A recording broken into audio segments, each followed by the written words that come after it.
wafdi uu hogaaminayo gudoomiye ku-xigeenka koowaad ee xisbiga talada Somaliland haye kulmiye ayaa gaaray degmada Qoryaale ee koonfur bari ee gobolka Togdheer waxaana ku soo dhaweeyay wafdigaasi duleedka waqooyi ee degmada Qoryaale taageerayaasha xisbiga kulmiye ee degmadaasi waxaana la hadlay bulshada Qoryaale mas'uuliyiinta xisbiga kulmiye ee degmada madaxda ololaha gobolka Togdheer ee xisbigaasi gudoomiyaha garabka dhalinyarada gobolka Togdheer iyo xubno kamid ah taageerayaasha xisbiga kulmiye ee degmadaasi gudoomiye degmada Qoryaale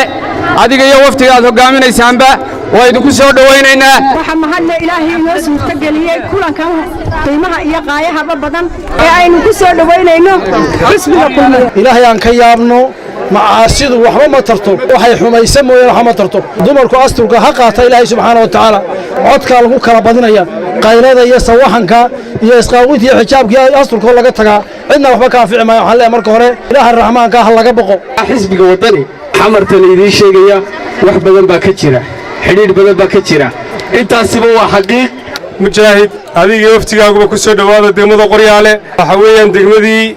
xisbiga kulmiye ku suntanayd aad iyo aad baa u mahadsantahay runtii haddaad tiimka Qoryaale nasiibna waxa uu heshay maanta inuu waftigu hogaamiyo mujaahid maxamed kaayan axmed oo gudoomiye ku-xigeenka xisbiga kulmiye intii aniga farxad gaar ah ay tahay maadaama aan kay Qoryaale xildhibaanadii laga soo doortay aan ka mid ahay ee codka ka helay ee ku faana magaaladan in maanta warar badan oo warbaahinta la mariyay oo been aha inaan maanta beenayseen oo Qoryaale kulmiye yahay aad baa runtii aan ugu faraxsanahay madaxweyne siiyaayo inay codkii ugu badnaa kulmiye inaan siiseen waxaynu dooranaynaa inagu Muuse Biixi kulmiyeen mar labaad dooraynaa isagaynu nahay dhiigeennu ku jira legasigeennii Axmed Siiraayeen ilaashanaynaa xisbigeennu baynu ilaashanaynaa mustaqbalkeena ilaashanaynaa dooran mayna ila Soomaaliya reer Qoryaale maanta waa ismuujiseen xisbiga kulmiye hore inuu dooran waynu soo tijaabinay waxaynu aragnay wax qabadkii tirada badnaa ee qarankeena guud ahaan wax ka qabtay gaar ahaan degmadan aynu joogno Qoryaale in 10 mashruuc oo waaweyn ka badan ayaa mudaxilaada hore xukuumadda xisbiga kulmiye talada dalka haysay ay ka hirgelisay haday noqoto dugsiga sare qayb weyn ka qaadatay wadada laamiga haday noqoto xanaanadii xoolaha iyo tii dadka leedii sameeyay gurigii martida haday noqoto inaynu mar kale talada qaranka ku celino aynu cod ka siino marka diyaar lama nihin marka diyaar bay uga hogaamiye qarankan war u haya waaya arag u ah ka tiriyay wadinka maansooyin ku tiriyayo وانا وقريس المجاهد موسى بيحاب موسى قوليسو قسداغي لقو موسى قوليسو قاشو كواتكا موسى قوليسو قوشلوان تدالي حد بينو تاي runtii dadweynahan sharafta leh reer Qoryaale ee jamaahiirta ah ee uu qoysgooyay wadani maanta halkan maalmo dhaweed waxa idinku yimid dad baabuur lagu soo raray laakiin maanta waad u qoysgoyseen waad ogtiin xisbiga kulmiye wuxuu ku tartamaya wax qabad iyo barnaamij cad oo Somaliland oo dhamay ay wada ogtahay khaasatan degmada Qoryaale waa meelaha wax laga qabtay runtii sida ay madaxdii halkan ka hadashay degmadu ay qireen aad wax looga qabtay arrimaha bulshada tahay biyaha haday tahay waxbarashada haday tahay caafimaadka haday tahay wadooyinka waa meelaha xisbiga kulmiye wax qabad kala taaban kara uu ka qabtay aad iyo aad baa mahadsantihiin reer Qoryaale sida wanaagsan aad u soo dhaweyseen waftigan hogaaminayo mujaahid maxamed kaayan axmed gudoomiye ku-xigeenka koowaad ee xisbiga kulmiye maanta jimca ay ahayd magaalada Burco kama jirin isu soo baxyo deegaanada kale oo ay Qoryaale la marwar u tahay ayaanu soo marnay meel walba waxaanu kala kulmaynay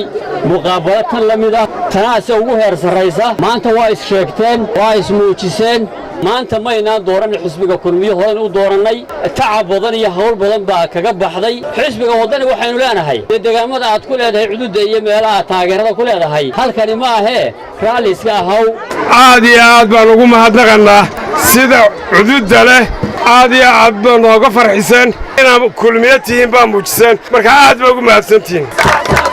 iyo kulmiyii markuu dalka qabtay wax ka qabtay ay dooranayna Soomaaliya dadku mucaalad iyo muxaafid buu leeyahay laakiinse xisbiga kulmiye looga baqi maayo amniga Somaliland laakiinse wadani waa looga baqay amniga Somaliland dhalinyaraduna waa u muhiim inay fartooda siiyaan qofka caaqilka ah mushkilada imika ina haysata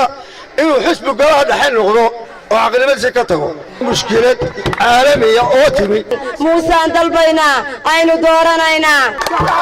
shacabkuna dhankoodii waxay doorkan maanta cududooda saareen xisbigooda kulmiye dhulkii xaalufka ahaa casabkiiyo ugbaadkiyo dhulka xididka ugu muday reer qoryaale runtii fariintiinnii iyo warkiinnii waxay ku soo gudbiseen suugaan iyo xigmad kollay dhibaato weyn baa haysata ninka anigoo kale aan soo roganaynin qoryaale runtii waxay ka mid tahay meelaha barnaamijkii xisbiga kulmiye uu biyadhigay ugu dambayntii waxaa ka hadlay madasha soo dhoweynta gudoomiye ku-xigeenka koowaad ee xisbiga kulmiye maxamed kaahin axmed aad iyo aad bay sharafay noogu tahay maanta dabaaldegii ololaha xisbiga kulmiye inaan degmada qoryaale joogno astaamaha horumarka xisbiga kulmiye xukuumaddiisu ay qabatay degmooyinka kowda kaabay ka mid tahay degmada qoryaale dowladda waxaa loo doortaayoo loo samaystaa maaha mid qoladaada a dooro waxaa bini'aadmigu dowladaha u doortaa waa inuu horumar ku helo horumarkiina dowladda waa ka hesheen maanta dee waxaad doonaysaan horumarkii inuu halkii ka sii socdo waxba kama jiraan degmada qoryaale waa waddani xisbiga waddanina waxaan leenahay waa cayaandaro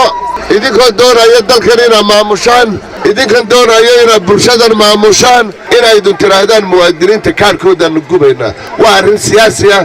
markii aan hadeerta soo soconnay dariiquba dariiqii maaha xisbiga kulmi laba jeeroo doorasho madaxweyne la doortay iyo mar baarlamaan la doortay oo ragga baarlamaanka idinka matala doorateen iyo markii aad doorateen xubnaha golaha deegaanka idinkaga jira degmada weyn ee burco dee iskamaydaan dooranaynina waxaad doonaysaan inaad horumar heshaan horumarkii waa kanoo wuu muuqdaa markaan buuraha gallay 84kii meeshaan soo maray waa qoryaale lagu soo camiraya kulmiye wuxuu nadiif ka yahay